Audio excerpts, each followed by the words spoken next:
오늘은 2023년 1월 1일 첫 주일입니다. 1년 365일 중에 첫날 1일, 그리고 1년 52주 중에 첫 주일, 1월 1일 첫 주일.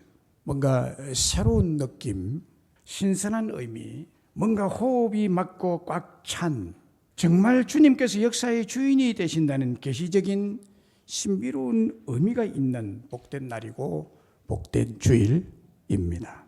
이 복된 주일에 놀라운 은혜와 축복을 받으시기를 주님의 이름으로 축복합니다.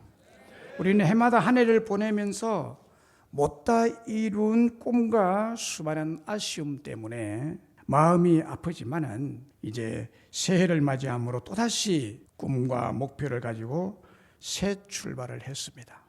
그래서 여러분들 이 시간에 말씀을 통해서 큰 기대를 가지고 또다시 2023년을 새롭게 출발하시기를 바랍니다.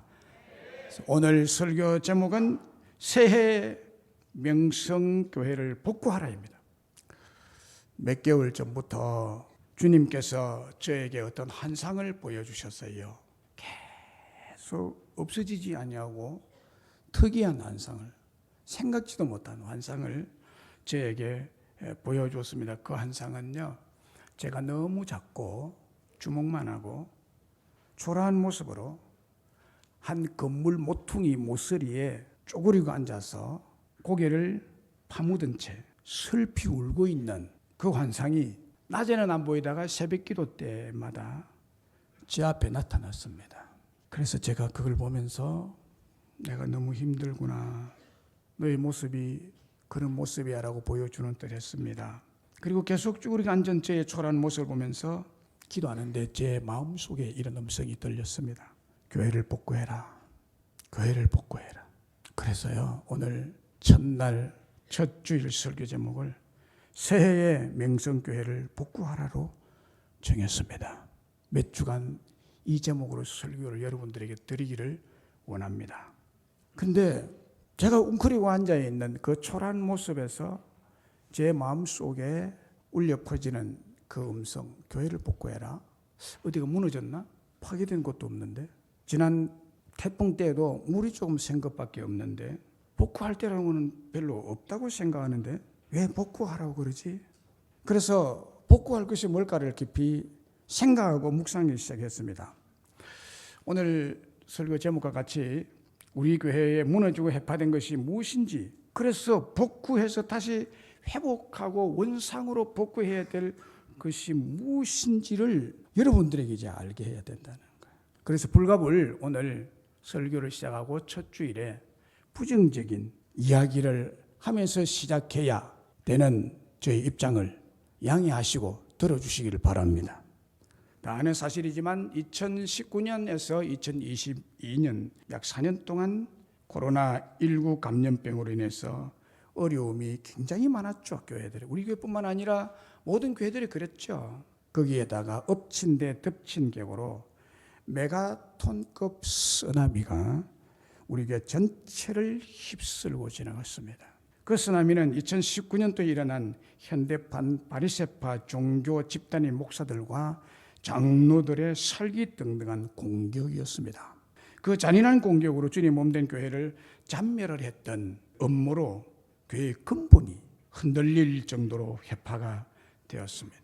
평안한 주님 몸된 교회를 아무런 근거나 증거도 없이 시기 질투하는 자들의 헛된 이간질 거짓에 속아서 이성 없는 짐승처럼 공격하고 허물어버린 대적자들이 있었습니다. 그래서 허물어졌어요. 우리 명성교회는 이 일로 말미암아 상상을 초월하는 피해와 손해로 거의 회파된 수준에 이르게 됐습니다. 거기에 영향을 받은 주변의 사람들도 마찬가지예요. 그런데 너무나 감사한 것은 바로 오늘 이 자리에 앉아 계신 여러분들로 말미암아서 지금 회복되어 가는 중에 있게 된 점을 정말 감사하게 생각합니다. 그런데 또 너무나 이상한 것은 이렇게 엄청난 피해를 남에게 교회에 입혀놓고도 지금도 그 종교인 목사들은, 저는 종교인 목사라고 밖에 말할 수가 없어요. 그들은 아무런 회개도 없이 웃으면서 천진난만한 자기 교회 성도들 앞에서 양심을 속이고 위선적인 거짓된 설교를 하고 있다는 점입니다. 어떻게 회개도 없이 그렇게 하고 있느냐. 거짓이죠 이게. 이들의 만행으로 해파되어 큰 손해와 장애를 입은 우리 교회는 다시 일어서기가 너무 힘든 행편에 놓이게 된 것입니다. 부지 중에라도 손해를 입었으면 참된 회개의 증거로 사배로 배상하는 것이 성경에 계시는 하나님의 뜻일진데 의도적으로 우리 교회를 죽이고 뺏고자 했던 저들은 아무 일 없었던 것처럼 회개도 없이 웃고 있습니다. 이 대적자들을 우리 힘으로 어찌할 수 없었기에 사건의 전말을 다 알고 계시는 하나님의 처분에 맡기고 고통의 4년이라는 세월 동안 하나님의 은혜로 오늘 2023년 새해를 맞이하게 된 것입니다. 뿐만 아니라 우리에게 새 출발을 위한 의미심장한 한 해가 되어야 할 것으로 저는 믿고 있습니다. 이제 코로나19에 대한 제재도 풀리고 짐승 같은 공격자들의 불같은 공격도 이겨내고 이제 무너지고 해파된 상처난 부분들을 우리 스스로 치유하고 복구하는 중요한 사역이 우리 앞에 놓여 있습니다. 우리 주님께서 새해의 맹성교회를 복구하라 하셨으니 우리 모두 이 사명을 받고 이게 내 사명이라고 받아들이시고 치유와 복구에 충성하고 온전히 집중하시기를 바랍니다. 이럴 때 우리 교회는 주님의 도우심과 함께 다시 일어서고 부흥을 주실 줄로 믿습니다. 오늘 본문은 바로 올 한 해 우리 교회가 이 말씀을 붙들고 가라는 주님의 뜻이 계시된 말씀입니다. 성공은 99%의 노력과 1%의 영감에 있다는 말이 있습니다. 그리고 성공하는 사람들에게 세 가지 좌우명이 있다고 합니다.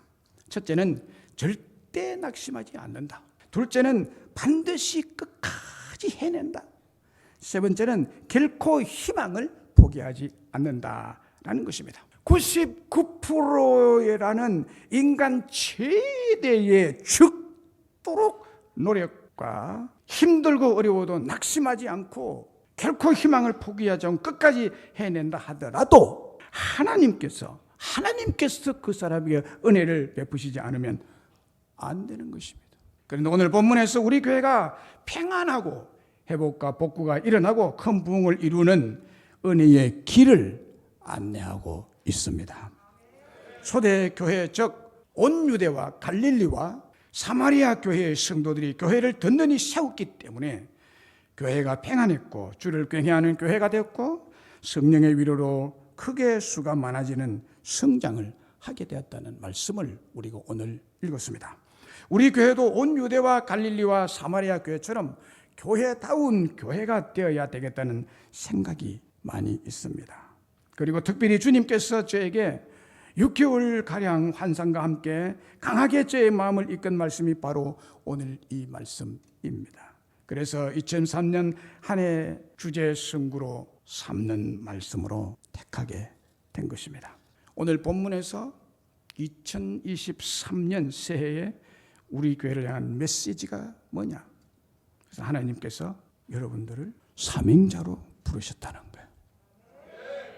사명자로 부르셨다는 이 은혜를 받아들이세요. 31절에 그리하여 온 유대와 갈릴리 사마리아 교회가 평안하여 든든히 서가고 주를 경외함과 성령의 위로로 진행할 수가 더 많아지리라는 얘기에 교회란 말이 나옵니다. 온 유대 교회, 갈릴리 지역 교회, 사마리아 지역 교회라고 했습니다. 여기 교회라는 말은 헬라 원어로 에클레시아라는 단어죠. 이 말은 문자적으로 불러낸다는 뜻입니다. 에클레시아.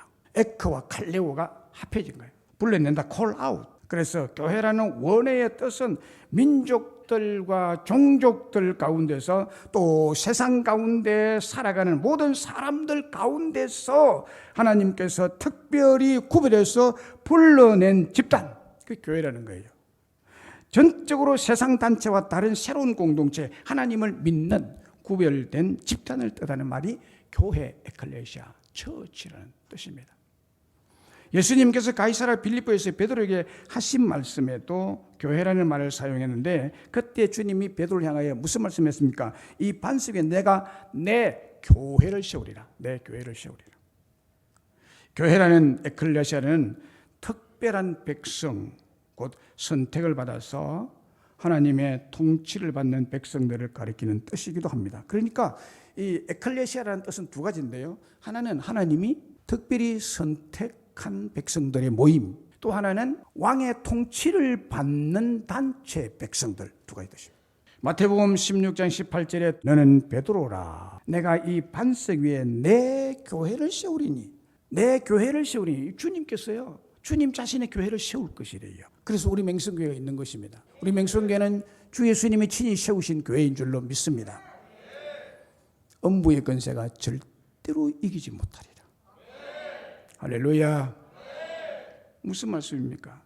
베드로에게 음부의 권세를 이기는 하나님의 권세를 주셔서 주님의 교회를 세우는 사명자로 부르셨다는 거예요. 주님의 교회를 세우는 사명자. 바로 이 말씀으로 예수님께서 베드로를 교회를 세우는 사명자로 부르셨는데, 주님께서 고난 당하시고 유대 종교자들에게 잡혀서, 종교인들에게 잡혀서 신문받고 끌려다니고 십자가에 달려 죽으시는 것을 보고 시험이 들어서 사명을 다 잊어버리죠, 베드로가요. 그래서 고향 갈릴리로 돌아가 버립니다. 와, 저 사람 믿고 따랐더니 별 수 없구만. 죽는 애, 십자가에, 저주의 십자가에 달려서 죽는 거 보면 아니야, 돌았습니다.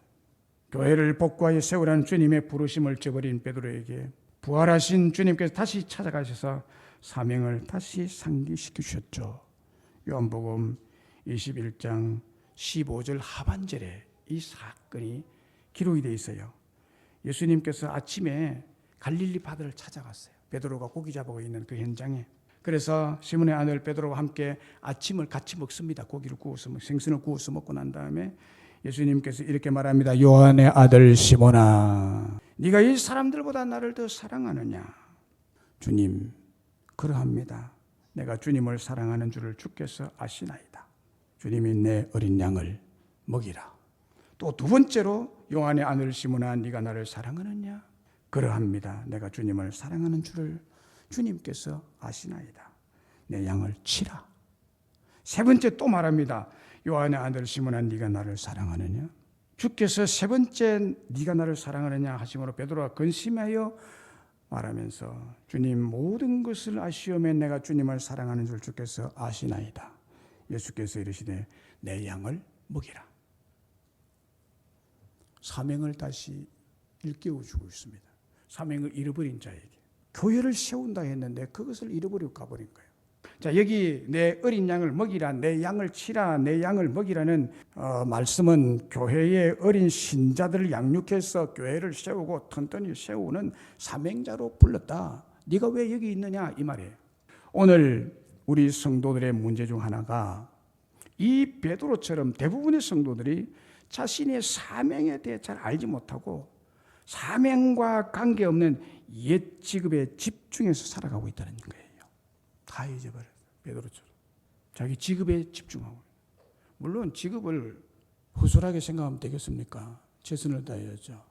그러나 교회를 섬기는 일은 직장 시간 지키는 것보다 더 심각하게 생각 안 하죠. 직장에 지각하면 큰일 난다고 생각하고 교회 예배 시간 지각하는 거는 뭐 괜찮다 생각하시죠. 물론 괜찮죠. 누가 뭐라 합니까?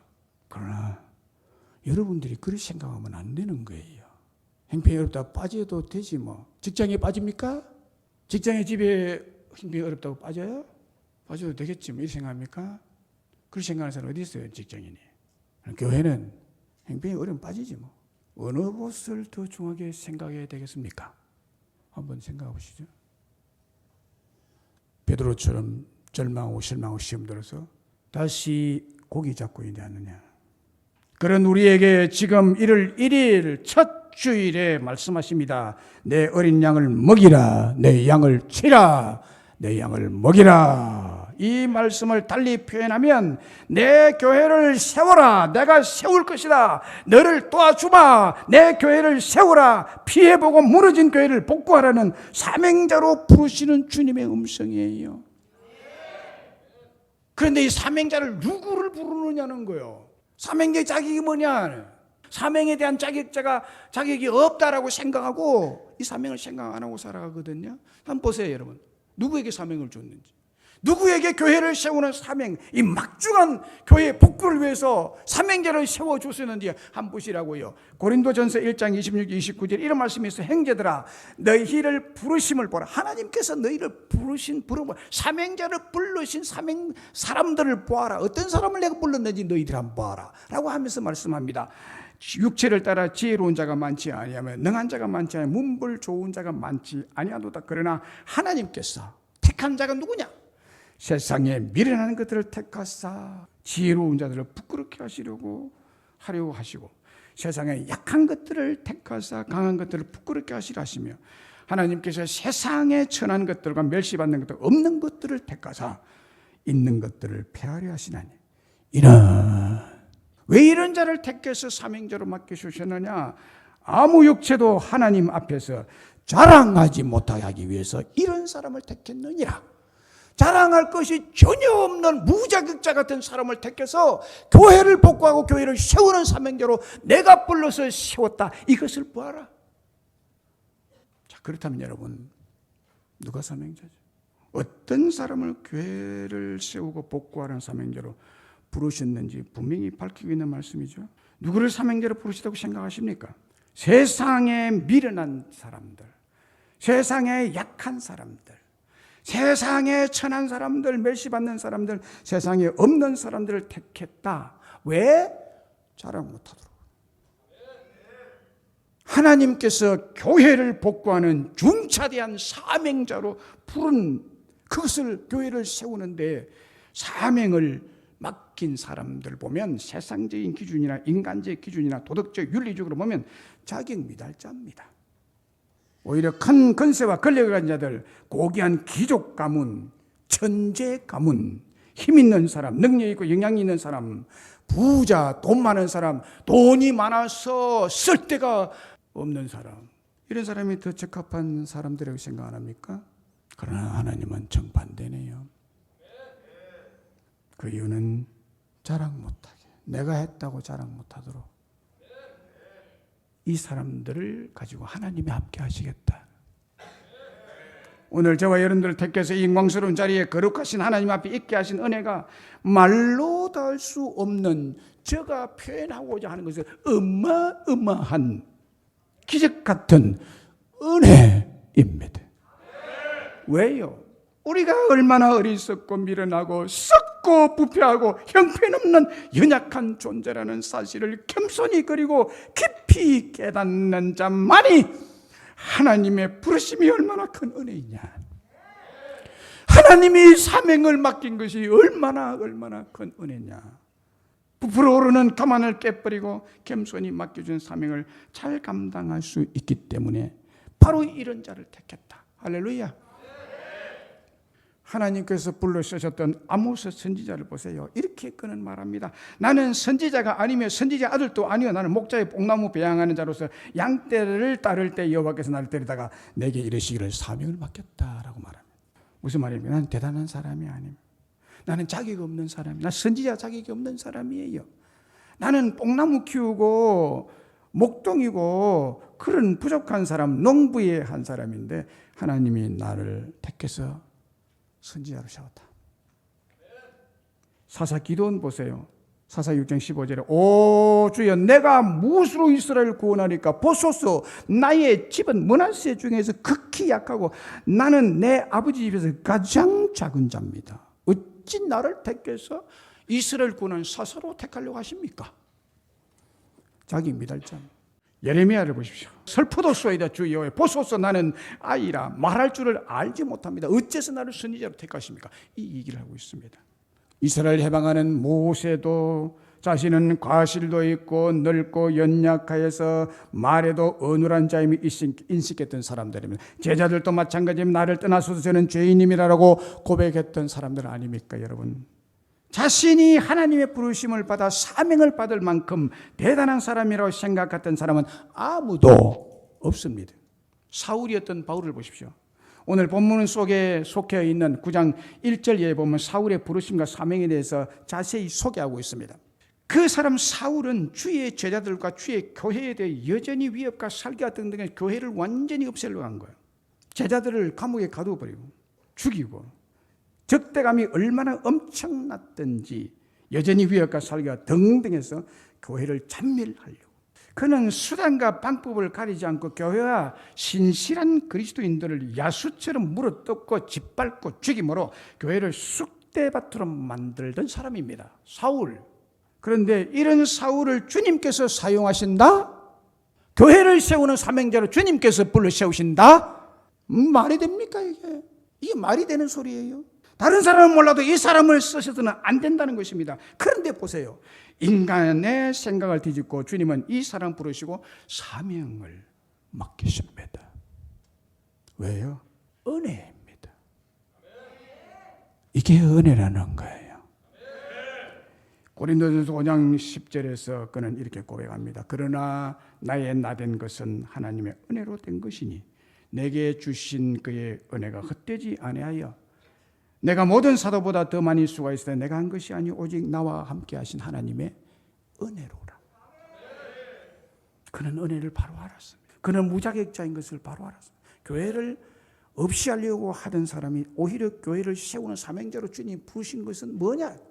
하나님의 은혜다. 하나님. 그렇습니다. 우리가 주님께 쓰임 받을 수 있는 것, 그것은 하나님의 전적 선택의 은혜입니다. 그러기에 주님께서 부르실 때 그 은혜를 거부하지 마십시오. 거부하면 안 됩니다. 나 같은 사람은 안 됩니다라고 버티지 말고 나 같은 사람도 사명자로 부르셔 쓰시는 하나님의 은혜를 받아들이시기를 바랍니다. 그렇게 할 때 우리를 통해서 역사하시는 하나님의 놀라운 역사를 체험하고 여러분의 두 눈으로 똑똑히 보게 될 줄로 믿습니다. 바로 우리들을 통해서 교회를 든든히 세우고 복구하게 될 줄로 믿습니다. 이 사명을 여러분들이 맡기셨다는 거예요.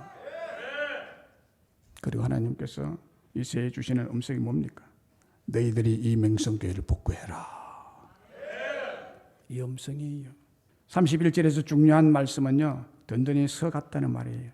헬라 원어로 오이코도메오, 집을 짓다. 이거는 집을 건축하다는 뜻이에요. 그리고 파괴된 집을 복구하다는 뜻입니다.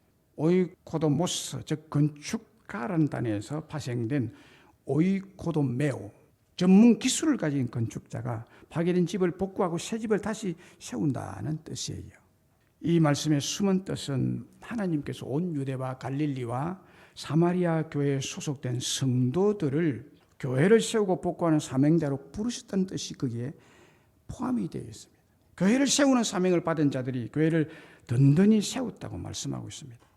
이 지역에, 즉 온 유대와 갈릴리와 사마리아 지역에 흩어져 있는 각 교회들이 하나같이 똑같이 교회를 든든히 세워야 된다는 사명을 받았다는 강한 의식과 목적을 가지고 자기들의 교회를 세웠다는 거예요. 충성스럽게 복구하는 사명을 감당한 사람들이기에 이 교회들이 계속 수가 더해 갔다는 거예요. 그렇습니다. 온 유대와 갈릴리와 사마리아 교회의 모든 성도들이 한 마음으로 교회를 든든히 세워갔던 것처럼 오늘 우리 맹성교회를 든든히 세우기 위해서 저와 여러분들을 교회 세우는 자, 무너진 교회를 복구하는 사명을 맡기신 줄로 믿습니다. 네가 맹성교회를 복구해라. 이 건축 용어를 영적으로 영혼을 세우고 복구하는 의미로 사용될 때 엄마가 신생아를 온전한 인격체로 세워가는 뜻으로 양육한다는 의미입니다. 엄마의 말할 수 없는 해산의 고통을 감내하면서 참고 자식을 위해서 그 뜻이 세우다는 뜻이에요. 그 뜻이 세우다. 교회를 복구하기 위해서 참고 또 참고. 그러니까 하나님께서 저와 여러분들을 교회를 평안하고 든든한 교회로, 수가 더 많아져가는 교회로 사명을 주셨다. 이 사명감 없이는 할 수 없는 거죠. 엄마가 자식을 하고 사명감, 사명이 있기 때문에 내 자식인데라고 생각하는 것이기 때문에 그렇게 참고 견디는 거죠. 출애굽기 1장 15절 이하에 이런 사건이 기록되어 있습니다. 애굽 왕이요, 애굽 땅에서 이스라엘 백성들이 많아졌어요. 아주 많아졌는데 두려움을 느꼈습니다. 이 백성들이 많아지니까 우리 애굽인들이 다 이게 묻혀서 오히려 우리가 피지배자가 될 수 있겠다라는 위기감을 느꼈습니다. 그래서 히브리 산파 십버라우라는 사람과 부하라는 사람에게 이렇게 명령했습니다. 불러가지고 이 히브리 산파 대표자겠죠, 두 사람. 너희 히브리 여인들이 아기를 낳을 때 빨리 가서 해산을 도울 때 그때 살펴서 아들이거든. 그 자리에서 죽여라.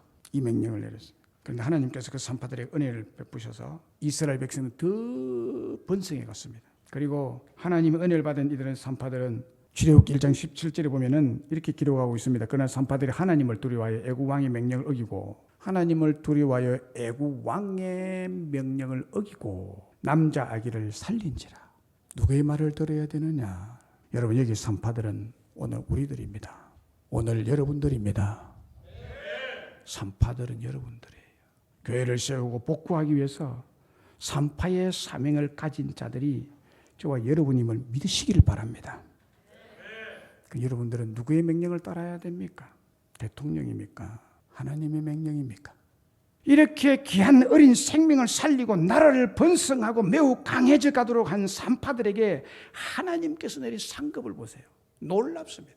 이 아이들 명령의 임금을 어기고 하나님의 명령을 따랐던 이 산파들, 하나님의 은혜를 받아서 산파의 사명을 감당했던 이 산파들에게 하나님 내리신 하나님의 상급 축복, 출애굽기 1장 21절에 기록하고 있습니다.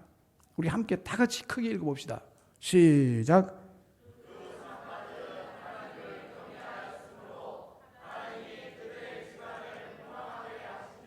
믿으시면 아멘. 이랬다고요. 오늘 여러분들이 교회를 세우는 복구하는 일에 앞장서서 하시면 하나님이 여러분들의 가정을, 여러분의 집안을 흥왕하게 하실 것입니다. 이 흥왕이라는 말이 평안히 든든히 써갔다는 거예요.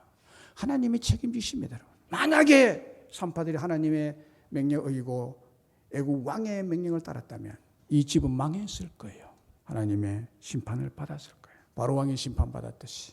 여러분, 하나님은 사명자들에게 그들의 집안을 흥왕하게 하시는 줄로 믿습니다. 어느 개그맨이 외치던 것처럼 오직 1등만 기억하는 이 더러운 세상의 가치관, 학벌과 권력과 돈을 최고로 여기는 세상 가치관을 버려야 한다라고 말했습니다. 그리고 하나님 나라의 가치관이 십자가의 정신으로 그쪽으로 돌아가야 할 줄로 믿습니다. 이제 이 시간 여러분 조용히 첫날 첫 주를 시작하면서 다음 얘기를 통해서 우리 자신의 생활 방식을 한번 돌아보고 과연 내가 사명을 가지고 있느냐. 주님이 주신 하나님이 나를 부르신 사명이 있는데 분명히 그건 뭐냐는 거예요. 이 명성교회를 볼 때 무너지고 해파된 것을 복구하라고 세우라고 든든히 세워가라고 평안한 교회로 만들어가라고 여러분을 부르신 것입니다. 여러분, 이 사명감을 가지셔야 돼요. 한번 이 사명이 돌아보시기 바랍니다. 좀 오래된 사건입니다만 우리에게 엄청난 충격적인 사건이 있었죠. 2001년 9월 11일 이슬람 가격단체 테러로 뉴욕 세계 무역센터가 자욱한 연기로 덮여서 화염에 쌓여서 불길로 무너져 내릴 때였습니다. 그때 거기에 입주해 있던 모든 그 기업들 직원들이 한꺼번에 탈출해서 비상구로 뛰어내려옵니다. 탈출자로 가득한 비상계단에서 유독 거꾸로 치어 올라가는 사람이 있었습니다.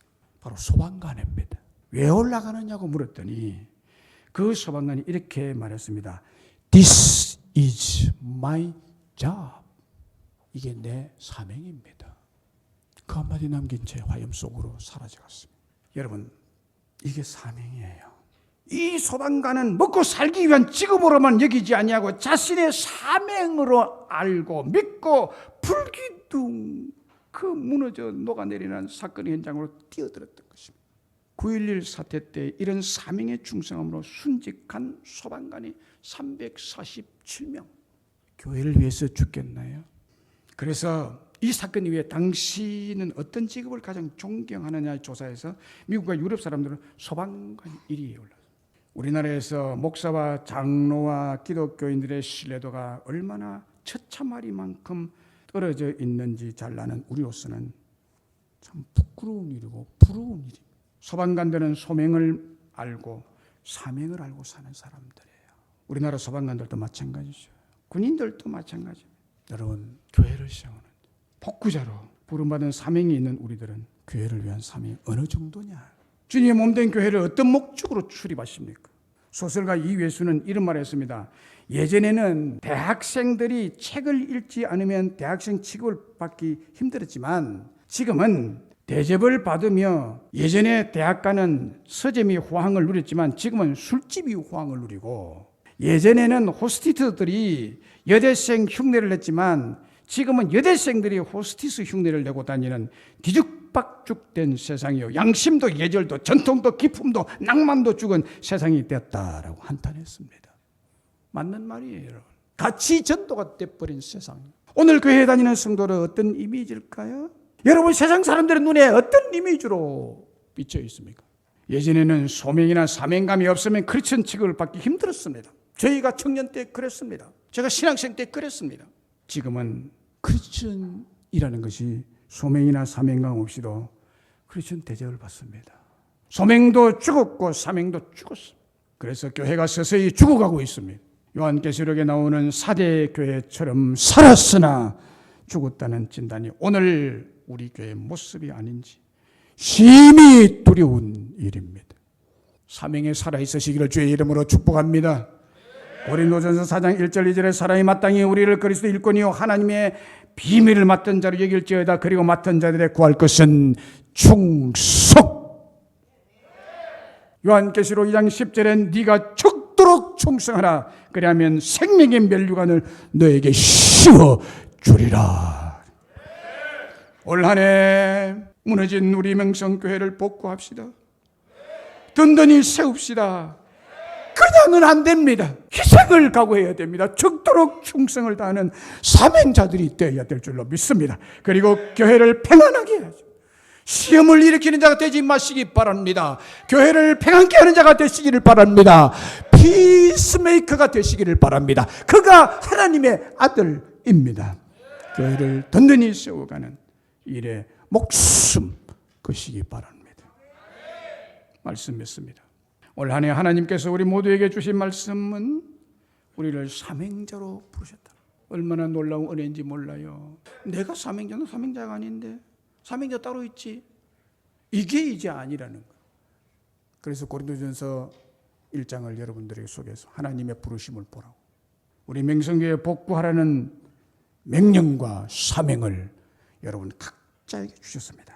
이 명령 음성을 들은 여러분들은 부족하고 연약하고 지혜도 없지만 사명자라는 확신과 복구자로서 교회를 세워감으로 온 유대와 갈릴리와 사마리아 교회가 평안에 든든히 서가고 주를 경외함과 성령의 위로로 진행할 수가 더 많아졌던 것처럼 우리 명성교회도 올 한 해 수가 많아지고 크게 복구가 되고 부흥하는 한 해가 되기를 간절히 바랍니다. 그리고 애굽의 극한 상황에서도 히브리 산파들이 하나님 명령에 순종함으로 이스라엘이 크게 강성했던 것처럼 여러분이 이 교회를 위해서 산파의 사명을 감당할 때 산파에게 준 축복이 여러분들에게 주어질 줄로 믿습니다. 그 산파들은 하나님을 경외하였으므로 하나님이 그들의 집안을 흥왕케 하신지라. 이 축복이 저와 여러분들에게 이 한 해 동안 충만하시기를 주의 이름으로 축원합니다.